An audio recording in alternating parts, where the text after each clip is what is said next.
Good evening. दैनिक प्रकाशन अकॅडमीमध्ये आपलं सहर्ष स्वागत आहे. आपण इयत्ता 7वी विषय सायन्स मध्येच विज्ञान आपण पाहतो आहोत. चला तर मागील व्हिडिओमध्ये आपण पाठ पाहिले, आता पुढचे पाठ पाहूया. अन्न पदार्थांची सुरक्षा. पाठचा पाठ कोणता आहे आपला, तर अन्न पदार्थांची सुरक्षा. बघा, पहिला पाठ आहे अन्न बिघड.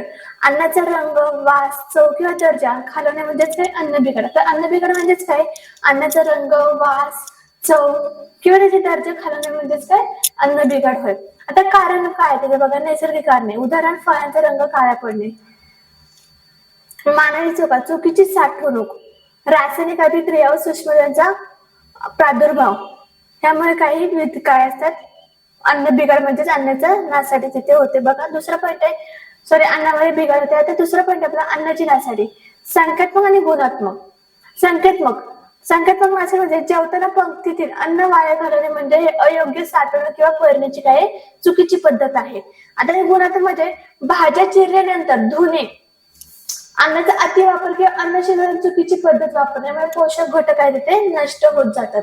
आता अन्नरक्षक आणि परिरक्षण. बघा, अन्न दीर्घकाळ टिकवण्यासाठी खालील पद्धती आपल्याला वापरल्या जातात. त्या कोणत्या पद्धती बघा, गोठणीकरण, प्राचीकरण आणि परिरक्षके. पहिला आहे गोठणीकरण. कमी तापमानाला सूक्ष्मजीवांची वाढ तिथे थांबते. दुसरा आहे प्राचीकरण. दूध पर्यंत 15 मिनिटं तापून ते लगेच थंड करून ठेवणे. तिसरा आहे परिरक्षके.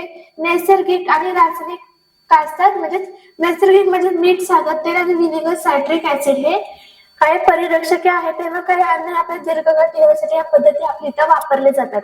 पुढचा पॉईंट आहे अन्न भेसळ. अन्नामध्ये स्वस्त किंवा अपायकारक पदार्थ मिसळणे म्हणजेच काय, भेसळ. बघा, अन्नामध्ये स्वस्त आणि अपायकारक पदार्थ मिसळणे म्हणजे काय, तर अन्न भेसळ होय. उदाहरण, दुधात पाणी किंवा युरिया किंवा मिरची पावडर मध्ये विटेची पूड किंवा तुपात वनस्पतीचे तुपाचे मिसळले जातात. FSSAI ही संस्था अन्न सुरक्षा आणि काय दर्जा इथं ते निश्चित करत असते. बघा, तिथले स्वाध्याय आपण लगेच पाठवले पाहूया. दूध विशिष्ट तापून लगेच थंड करण्याच्या पद्धतीला काय म्हणतात. बघा, गोठणीकरण, धुरीकरण, पाचरीकरण की किरणन. तर काय पाचरीकरण असं तुम्हाला आता दाखवलं. तर दुधातील भेसळ होण्यासाठी कोणती चाचणी केली जाते, मीठ चाचणी, लॅक्टोमीटर चाचणी, आयोडीन चाचणी की यापैकी काही नाही. तर काय केली जाते, कोणती चाचणी केली जाते,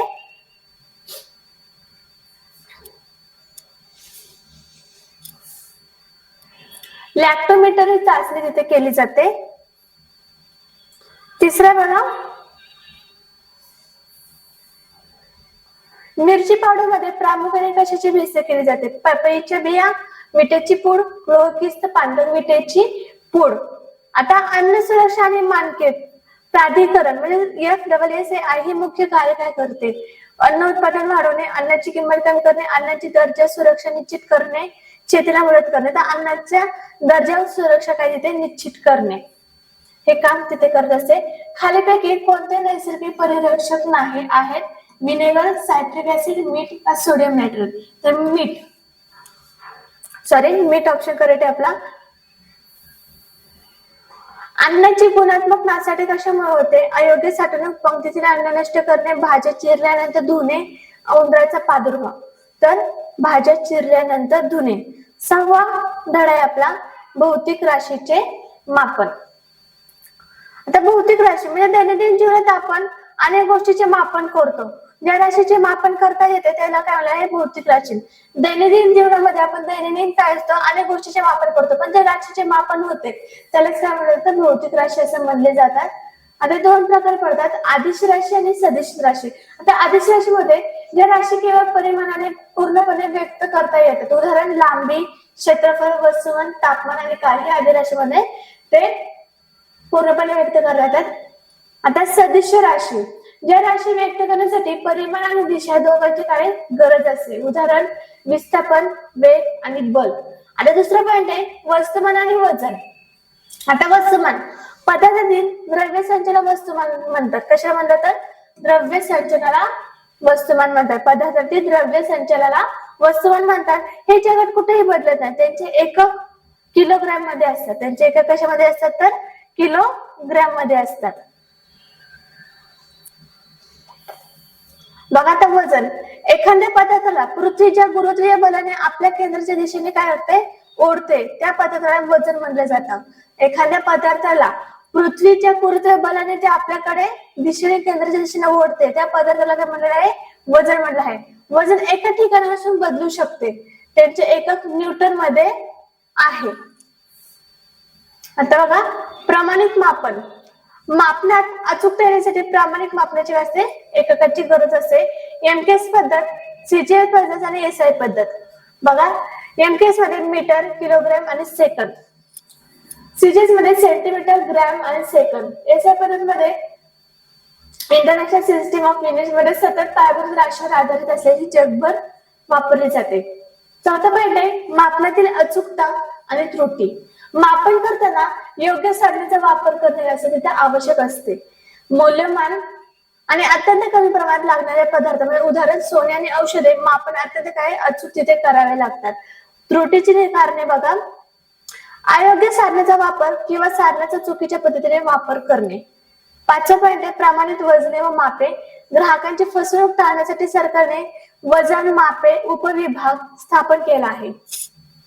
व्यावसायिक ठिकाणी वापरले जाणारी वजने मापे प्रमाणित आहे की नाही ही त्यांची तपासणी करणे काय असतं तिथे आवश्यक असतं.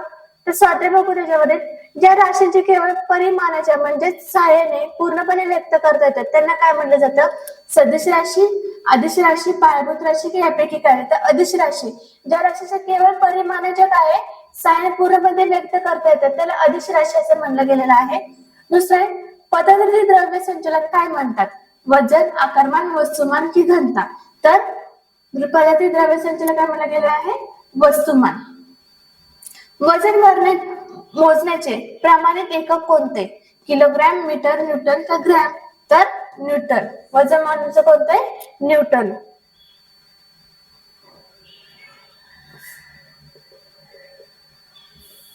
चला खालीपैकी कोणती राशी सदिश आहे, अंतर, वेग, वेळ, तापमान. तर वेग.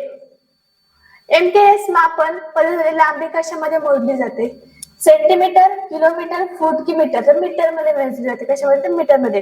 इंटरनॅशनल सिस्टीम ऑफ युनिट्स मध्ये किती पायाभूत राशी आहेत, 5, 7, 10, 3. तर 7. लक्षात ठेवा तर किती आहे, 7. आपल्या पुढचा धडा आहे, टॉपिक आहे गती व बल व कार्य. गती, बल व कार्य. अंतर आणि विस्थापन. अंतर बघा, एखाद्या गतिमान वस्तूने दिशेचा विचार न करता प्रत्यक्ष कापलेल्या मार्गाला काय म्हणलं आहे, लांबी. परत मी वाचते, लक्ष द्या. एखाद्या गतिमान वस्तूने दिशेचा विचार न करता, एखाद्या गतिमान वस्तूने दिशेचा विचार न करता प्रत्यक्ष कापलेल्या मार्गाची लांबी म्हणजेच काय, तर अंतर होय, म्हणजेच अदिश राशी. आता विस्थापन, गतिमान वस्तूने आरंभीच्या बिंदूपासून ते अंतिम बिंदूपर्यंत कापलेले किमान अंतर म्हणजेच विस्थापन. गतिमान वस्तूने आरंभी बिंदूपासून ते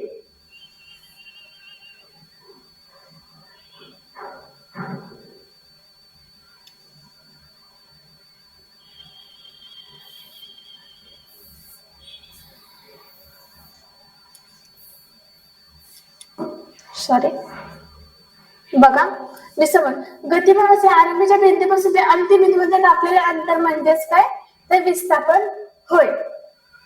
आता बघा पुढचा पॉइंट आपला चाल आणि वेग.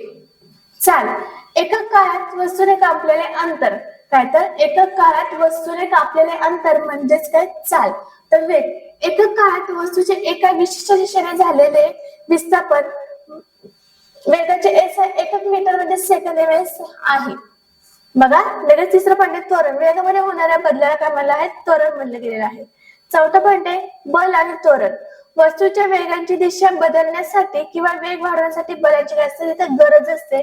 आणि न्यूटनचा गतिविषयक पहिला नियम काय, एखाद्या वस्तूवर कोणतेही बाह्य बल कार्य करत नसेल तर ती वस्तू काय स्थिर असल्यास आपल्याला स्थिर राहते. गतिमान असते ती सरळ रेषेत असते, त्यांच्या वेगाने काय असते तर गतिमान राहते. पुढचा पॉइंट आहे कार्य.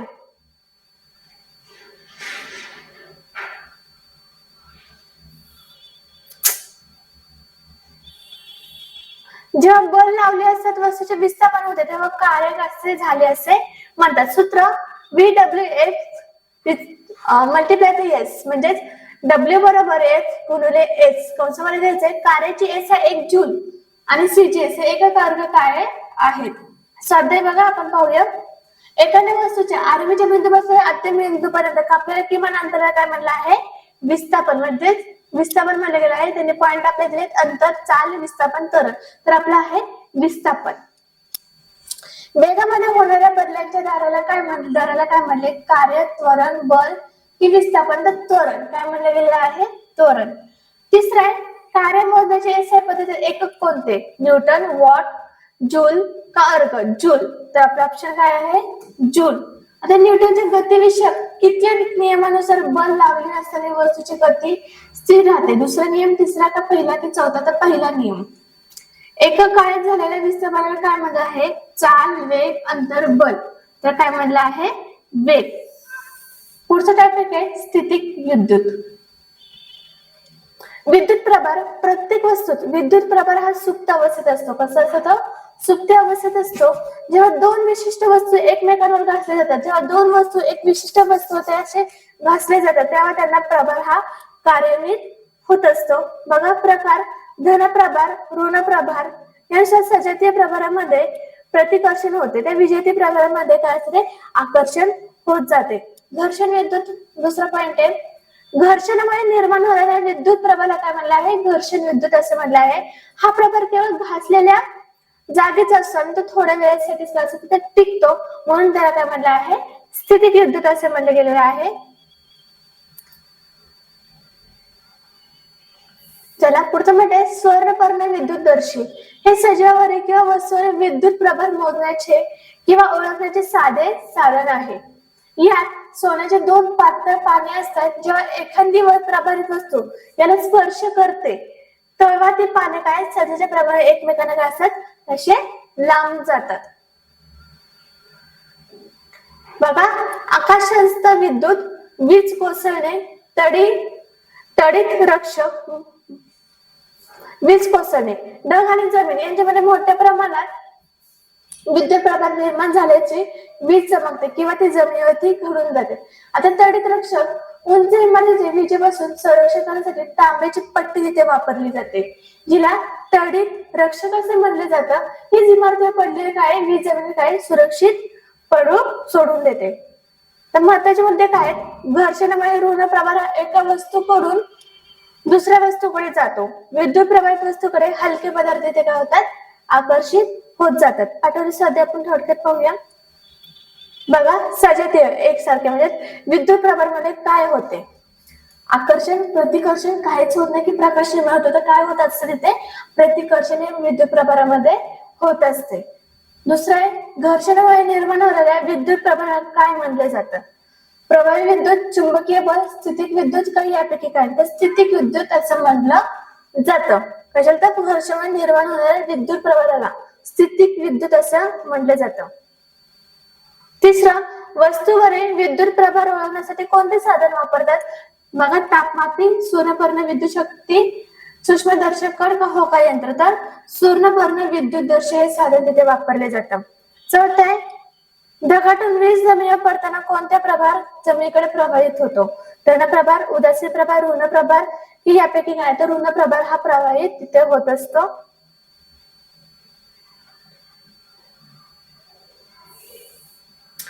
उंच इमारतीचे विजेपासून संरक्षण करण्यास साधनास आपल्याला काय म्हणले जाते, विद्युत रोधक, तडित रक्षक, जनित्रक, विद्युत बल्ब. तर तडित रक्षक असं म्हणलं जातं. जेव्हा प्लास्टिकचा कंगवा हा कोरड्या केसांवर घासतात तेव्हा तो कागदाच्या कपड्याने काय करतो, आकर्षित करतो. हा प्रयोग तुम्ही करून पहा. तुमची पट्टी घ्या, तेला पण केसाला तेलावर ते घासा आणि असे पाडतात. पाण्याचे तुकडे असतात आपल्या वहीचे रफ पेजचे, ते पाण्याचे तुकडे करा आणि ते घ्या. ते कसं आकर्षित होतं ते तुम्ही बघू शकता. बघा त्याने काय दिलं बघा पॉइंट आपल्याला, गुरुत्वाकर्षणामुळे होते का, घर्षणामुळे निर्माण झालेल्या विद्युत प्रभावामुळे का, चुंबक तत्वामुळे का, हवेच्या दाबामुळे. तर कशामुळे होतं, घर्षणामुळे निर्माण झालेल्या विद्युत प्रभावामुळे तो होतो. तुम्ही हा प्रयोग स्वतः करून बघा, तुम्हाला तिथे विद्युत प्रभार जाणवेल. आपण इथेच थांबूया. थँक्यू.